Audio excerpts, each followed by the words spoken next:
Hello, welcome back to my channel and I'm your Nimsha Devi. So in the last video we have learned how to add a calendar date picker in your Google Sheet or on your Excel. I hope you got that concept. So let's get into today's video. And if you are new to this channel, don't forget to subscribe my channel and also enable the notification bell. So I want to make a to-do sheet, to-do or task manager sheet. So first thing we have already learned how to add a date picker, right? And let me add my to do here, study maths. If I complete this task I have to tick it, so I have to add a checkbox here. So for that, just select your entire column, then go to insert tab, and here just add the checkbox. Similarly, you have an option to add in the Excel also. Just go to the insert tab, there is an option called insert checkbox.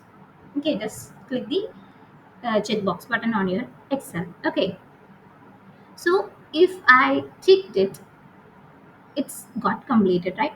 But I want to add more, such as if I tick it, I have to display here it as completed.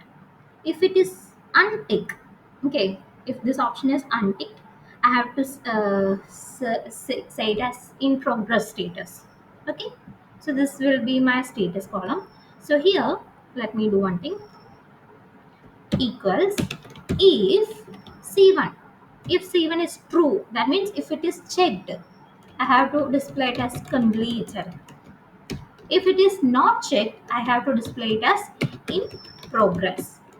Okay, press enter and click Control Enter for autofill. Control Enter. See, these two are checked, so it's display as completed. These things are unchecked, so it displayed as in progress. See, it will automatically got changed.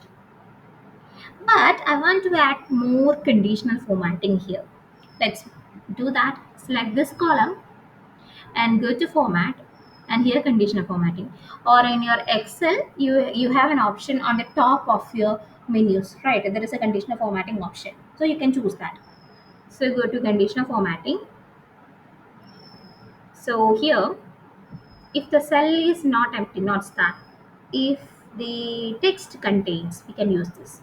If the text contain completed, I want to make it as bold and maybe italic, and the text color will be green, and the background is white. uh Text color is green. This is fill color, right? Wait. Okay, then click done. See, when I clicked it, it's automatically got changed into green. See, I have to add another rule to this. So just click add another rule. If text contains in progress, right? So let me type in only. We have only two words, so just use that. In, it must be bold and it must be in white color, but the background must be in red color. See, done. Okay, so you can easily differentiate it, which is not completed, which is complete. See, you can use this. Nice, na? Similarly, you can do any conditional formatting that you want to do. Okay, just play with this. If you got a new tool, if you got a new toy, or if you got a new mobile, you will play with it, right? You will check each and every option of that toy or that mobile, right? Similarly, if you got if you want to learn a new technology, or if you want to learn a new tool or new software, you have to explore each and every option that you got in it. It's your software, it's on your mobile, it's on your laptop, right? So no one is going to judge you. So if you want to be an expert in a new tool, just explore each and every option. Okay, so that's all for this videos, and in the next video I'll come up with the next tips and tricks. Bye bye.